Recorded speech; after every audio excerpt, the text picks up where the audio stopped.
Bonjour, c'est Sébastien. Aujourd'hui, un petit tuto sur l'outil sélection dans SketchUp, comment sélectionner vos arêtes, vos faces et vos éléments à l'intérieur du logiciel. Nous verrons également, pour ceux qui auraient la version 2022, le nouvel outil de sélection qui est le lasso. Voilà, si vous êtes prêts, on y va!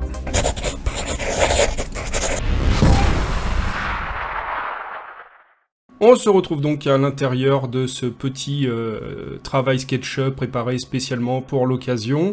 Donc l'outil sélection, il va y en avoir deux actuellement depuis 2020, la version 2022, il n'y en avait qu'un auparavant. Nous verrons le deuxième et la nouveauté un petit peu plus tard. Mais pour le moment, on va utiliser l'outil sélection principal. Donc où est-ce qu'on le trouve? C'est la flèche noire, ce sont les deux premiers. En fait, les outils de sélection, donc vous avez le sélectionner et le sélectionner avec lasso pour la dernière version. Nous, on va s'attarder pour le moment sur le sélectionner basique qu'on va retrouver dans toutes les précédentes versions et qui va intéresser un plus grand nombre. Et donc, soit vous cliquez dessus pour l'avoir, soit le raccourci clavier, c'est la barre d'espace. Voilà, barre d'espace pour avoir l'outil sélection. Et pour le lasso, c'est majuscule espace. Voilà. Donc espace pour l'outil sélectionné, majuscule espace pour l'outil lasso. Donc dans un premier temps, on a dit on va faire l'outil sélectionné basique. Je vais me mettre vue du dessus et ce qu'il faut comprendre, c'est qu'il va y avoir deux types de sélection à l'intérieur de SketchUp. Une sélection générale et une sélection un peu plus fine. La sélection générale, c'est le droite vers la gauche. C'est le mouvement de droite vers la gauche. Voilà, donc je clique en haut à droite et je descends en bas à gauche. Voilà, de la droite vers la gauche. Ça peut le faire aussi à l'inverse, hein, du bas droite vers la gauche. En tout cas, il faut aller de droite à gauche et là, vous allez avoir une ligne en pointillé. Ça, c'est une sélection globale. On va avoir une sélection dans l'autre sens qui va être locale. Donc la sélection locale, c'est de gauche vers la droite. Voilà, si je clique en haut à gauche et que je descends en bas à droite, vous voyez, la ligne a changé. Je suis sur la ligne continue. Donc pointillé de droite à gauche, continu de gauche à droite. Voilà. Donc pointillé global, continu local. Comment ça va se passer? Si je fais mon droite à gauche, donc les pointillés, le global, vous allez voir, moi j'aimerais sélectionner que cette arête droite de mon carré. Si je fais le global, ça va me sélectionner tout ce qui passe à l'intérieur de la sélection. En revanche, si je fais de gauche à droite, ça va essayer de me localiser ce que je voulais sélectionner. Et vous voyez, ça m'a mis en valeur la ligne que je voulais sélectionner.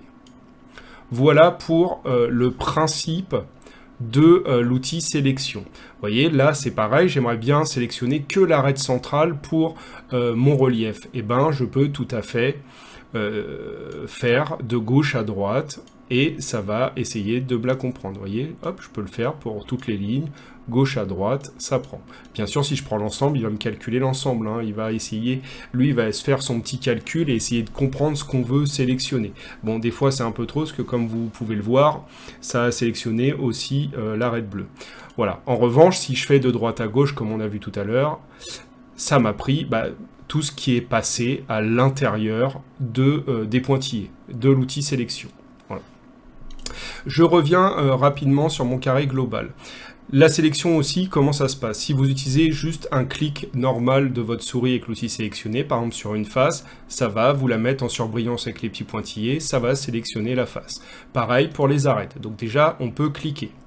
On peut faire également un ensemble, une addition de sélection. Et ça, c'est avec le bouton CTRL. Vous voyez, vous pouvez appuyer sur CTRL pour faire une addition d'éléments à sélectionner. Je pourrais, vous voyez, hop, en restant appuyé sur CTRL, je peux faire une addition. Si j'appuie sur Shift, c'est mon préféré, j'appuie régulièrement sur Shift, ça permet de faire addition et soustraction. Par exemple, si je me suis trompé, voilà, dans la sélection, voilà, j'ai fait une sélection, j'ai sélectionné tout ça, j'ai envie d'enlever, d'avoir juste les arêtes et d'enlever les faces, lui, il va me permettre de désélectionner et de resélectionner si j'ai besoin. Voilà, donc plus rapide. Sinon, vous avez le CTRL-SHIFT qui est le moins. Voilà, juste le moins. D'accord? Hop là.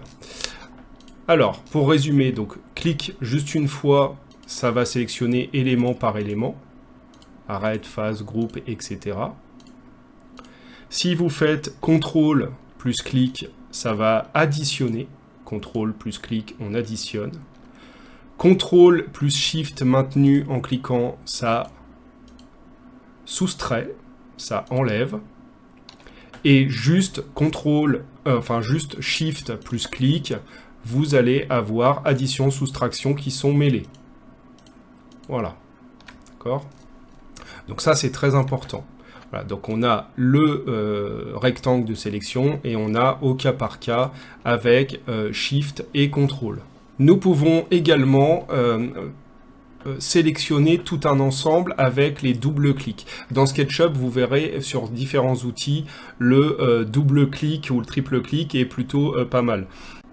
Donc comment fonctionne le double-clic et le triple-clic? Le double-clic, par exemple, donc on a vu, un seul clic, c'est élément par élément. Double-clic, ça va me permettre, si je clique sur la face, de prendre la face plus toutes les arêtes. Hop, voilà. Double-clic, rapide, et ça va vous prendre l'élément entier. Je vais recommencer à côté, ce que vous allez voir après le triple-clic. Donc si je fais un double-clic rapide, je vais prendre les arêtes plus la face. Si je fais maintenant un triple-clic, ça va me prendre l'ensemble de l'élément. En fait, tout ce qui est relié entre eux. Donc, clic simple une fois, clic double, clic triple. Voilà. Et vous avez tout l'élément qui est sélectionné. Voilà la différence entre le double-clic et le triple-clic. Maintenant, on peut faire une expérience maintenant en 3D, parce que là on était en 2D. On va partir maintenant sur un petit peu de la 3D. J'aimerais, donc là ce sont des groupes, hein, donc on peut reprendre la sélection. Si je fais une sélection de droite à gauche, donc mes petits pointillés, ça va me prendre, vous voyez, je voudrais ne pas sélectionner en bas, mais si je prends le pointillé, ça va tout me sélectionner. Si je prends le continu, même si je dépasse, ça va essayer de localiser. Vous verrez qu'avec l'outil lasso, ça sera encore plus pratique puisqu'on pourra dessiner à l'intérieur pour vraiment sélectionner les groupes. Toujours dans la sélection, donc là on a un groupe, ça fonctionne pareil avec les composants. Je ne peux rien faire, vous voyez, je ne peux pas travailler sur les groupes si je ne suis pas à l'intérieur. Pour rentrer dans un groupe, c'est pareil, c'est un double clic. Donc un clic pour pouvoir sélectionner un des groupes et après déplacer avec un autre de nos outils. Mais si je veux transformer un groupe en composant, il faut rentrer à l'intérieur. Et donc avec l'outil sélection, il faut double-cliquer. Et vous avez d'un seul coup une boîte de travail qui va me permettre de modifier l'élément à l'intérieur. Voilà. Sans perturber le reste de l'environnement extérieur à ce groupe ou ce composant. On pourrait très bien, si vous avez un enchaînement de volume comme ça, faire une transparence, donc avec l'outil style que je vous avais fait installer sur le premier tuto, que je vous remets en haut dans l'information. Donc voilà, on pourrait bien faire une transparence avec le style pour voir à travers. Et moi, je voudrais, par exemple, si je casse tout ça, si j'éclate tout ça pour avoir un seul et même composant, je pourrais faire un groupe et rentrer à l'intérieur. Voilà, donc tout est détaché, là, hein, je peux travailler chaque élément. Je peux, et j'ai envie de sélectionner que ces faces-là, donc toutes ces faces-là. Donc j'ai dit, soit je peux faire du contrôle et je fais face par face, hein, quand c'est simple, soit je peux y aller directement de gauche vers la droite pour avoir sur l'ensemble toute la sélection. Donc je recommence. Hop. Et vous voyez, là, ça m'a pris tout l'ensemble. Si vous faites de droite à gauche, ça va vous prendre aussi les faces. Vous voyez, tout est en surbrillance. Gauche à droite, ça va me prendre l'ensemble jusqu'au lointain. Et comme ça, je pourrais potentiellement modifier avec l'outil déplacement, allonger, rétrécir, etc. Mes carrés. Donc, c'est très pratique aussi de maîtriser l'outil sélection. Je pourrais avoir que les faces du dessus. Donc, on recommence un petit côté. De gauche à droite pour avoir le continu. Et voilà, ça m'a bien sélectionné toutes les faces du dessus. Alors pourquoi j'ai mis la transparence? La transparence tout simplement pour voir ce qu'on fait au lointain, quoi, hein, si on passe par derrière. Voilà, là je vois pas trop ce que je fais avec la transparence. Bon bah on voit à peu près les faces qu'il y a derrière. Mais ça fonctionne même sans transparence, hein, si vous le faites à peu près à l'œil. Vous voyez, sur le dessus, hop, ça m'a sélectionné pareil jusqu'au fond. SketchUp, attention hein, quand vous le sélectionnez, par exemple quand vous avez des épaisseurs, de bien vérifier qu'il n'y ait pas grand chose en dessous, parce que SketchUp sinon il va tout vous prendre, notamment s'il y a des suppressions et tout. Voilà. Le dernier, c'est pareil, je le garde pour le lasso. Donc voilà pour l'outil sélection principale. Maintenant, le lasso, il fonctionne exactement de la même façon que l'outil sélection, sauf que maintenant, ça vous permet d'être beaucoup plus précis. Donc c'est pareil, vous pouvez aller de droite à gauche ou de gauche à droite en continu. Alors vous voyez la jonction, là j'ai des pointillés qui se font de gauche à droite. De droite à gauche, j'ai pas de pointillés, c'est une ligne continue entre l'ensemble. Donc le lasso, c'est pareil, va me permettre de définir un peu plus précisément un ensemble. Donc c'est pareil, si je fais de droite à gauche, bah, j'ai les pointillés, ça me prend l'ensemble. Si je fais de droite à gauche, de gauche à droite, pardon, ça me localise ce que j'ai envie. Ça pourrait me permettre de faire bah, voilà, des sélections beaucoup plus précises avec cet outil lasso. Comme l'outil sélection basique et d'autres outils, vous avez toujours le contrôle, le shift, le contrôle-shift pour pouvoir additionner des choses.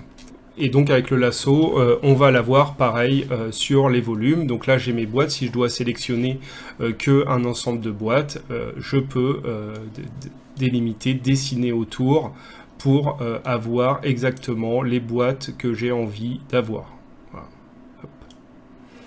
Alors c'est encore un petit peu délicat, il faut vraiment passer au centre pour qu'ils le comprennent. Donc on va faire ça par exemple, hop. On va voir ce qui nous sélectionne, il veut pas, hop. Voilà. Donc, et si vous faites dans l'autre sens, par contre là pour le coup ça va tout me prendre. D'accord ? C'est pareil, si je devais sélectionner que la face de ce petit module, bon bah la transparence pour voir ce que j'ai à sélectionner, et prendre tout, je suis dans un groupe. Donc la face pour ce volume, donc je rentre dans le groupe. Si je prends l'outil lasso, donc on a dit c'est majuscule espace pour le raccourci, et je pourrais très bien, hop, pardon, avoir la ligne continue pour sélectionner hop, que les faces du haut. Voilà. Si j'ai envie d'avoir que ces faces-là, c'est pareil. Alors, pas se tromper. Hop. Ici, j'ai sélectionné toute ma face qui est là. Et je peux modifier, rétrécir, agrandir, etc. Faire varier ce projet avec cette face-là. Voilà, ce petit tuto sur la sélection dans SketchUp est terminé. Comme vous pouvez le voir, il y a quelques subtilités pour pouvoir prendre en considération et sélectionner ce qu'on a envie dans nos projets. J'espère que ce tuto vous aura été utile et va vous être utile. Si c'est le cas, bah, n'hésitez pas à lâcher un petit pouce bleu et à vous abonner à la chaîne pour avoir d'autres tutos sur la conception assistée par ordinateur et notamment avec SketchUp. D'ici là, bah, je vous dis à bientôt. Ciao!